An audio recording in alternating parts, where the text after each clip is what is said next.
Salut, c'est Guillaume. Je vous propose de découvrir un extrait du prochain épisode de Course épique.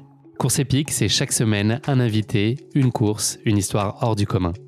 Je vous donne rendez-vous tous les mercredis pour découvrir un nouvel épisode et vivre une grande et belle histoire de course. Mais avant ça, place à un extrait de notre prochain épisode. C'est un peu particulier dans le cas du trail, une activité récente. Est-ce que ta clé d'entrée, c'est quand même avant tout le sportif et tu as besoin d'athlètes qui performent, comme c'est le cas évidemment pour Arthur. C'est nécessaire mais pas suffisant. Est-ce que ça suffit à soi-même ou est-ce que ça peut être secondaire si quelqu'un a une très belle image, c'est très bien communiqué? Est-ce que la dimension performance peut être relativement secondaire? Ça a été une énorme question au tout début quand on a développé et quand on a rencontré les athlètes pros pour la première fois, parce qu'on avait déjà un pôle influence sport à l'agence.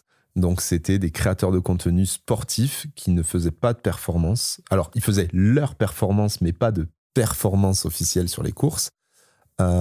Et donc du coup on a scindé le pôle sport en deux.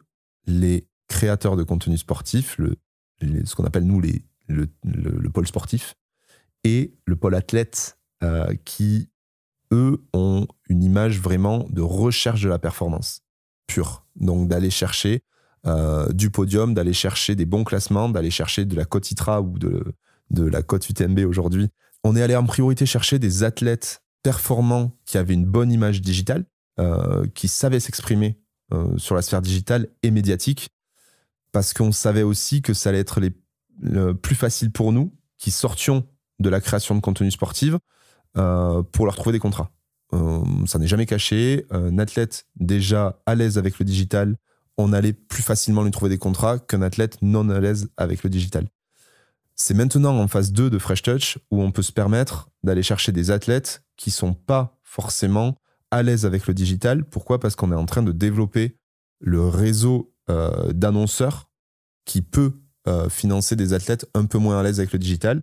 Et ça nous permet aussi d'avoir le temps, demain, de former ces athlètes à devenir plus à l'aise. Le temps, tu viens d'en parler, je pense que c'est une des premières choses que vous mettez dans la discussion, en tout cas, enfin j'imagine, qui est de se dire que ça va prendre du temps. Le chemin, il va être long. Je sais pas si c'est un ultra aussi, c'est comparable. Je sais pas quelle a été la nature de vos premiers échanges avec Arthur. Peut-être ça peut être l'occasion d'en parler là, mais de se dire qu'il faut accepter aussi que, pour parler business un peu, le retour sur investissement en tant que tel, pour tous, il peut être long en tout cas, il peut être rapide, mais c'est pas forcément la norme et qu'il faut accepter que ce soit du développement de carrière et puis d'étoffer effectivement le champ d'action d'un athlète qui est connu pour le sportif et qui, même s'il est fort déjà sur le social, en digital ou autre, a aussi toute une expertise, une connaissance à développer sur la relation aux marques. Enfin voilà, c'est tout ça, c'est des choses, c'est difficile de tout maîtriser. En tout cas, on n'est pas bon partout. Donc ça, c'est une des premières choses sur lesquelles vous tapez dans la main en se disant que ça va prendre le temps et c'est aussi du temps que vous êtes prêt à leur donner pour les développer. C'est ça. En fait, nous, on veut pas mettre de pression sur absolument un athlète doit être rentable. C'est pas du tout l'idée. Oui, forcément, on a des enjeux de business à l'agence qui sont gros parce qu'on a investi une somme qui est considérable pour la taille de notre agence.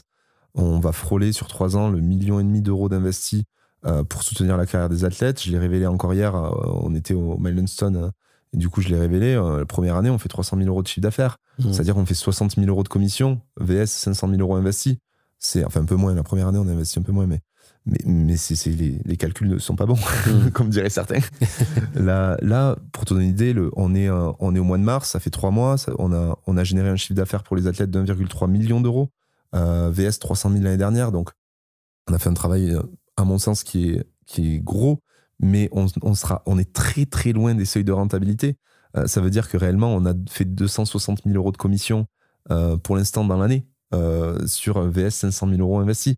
Donc du coup, on est très loin des comptes encore. Mais en même temps, même si ces chiffres, les athlètes en sont conscients parce que forcément, on est très transparent avec les sommes investies. Et puis dans tous les cas, ils voient l'investissement qu'on fait sur le terrain puisqu'on paye les hôtels. Enfin, il y a des trucs qui sont faits quand même pour les athlètes. C'est pas une raison pour leur dire tu dois absolument faire ce contrat, balancer du code promo, devenir un influenceur et générer du fric.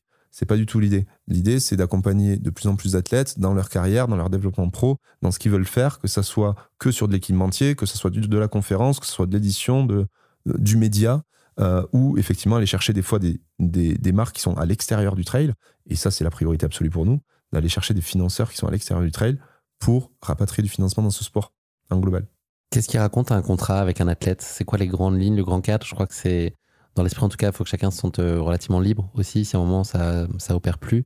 En gros, on dit à un athlète, nous, c'est un contrat indéterminé, tu peux quitter l'agence quand tu veux. Maintenant, si tu penses que ça marche en 1 ou 2 mois, je pense qu'on n'est pas la bonne agence pour toi.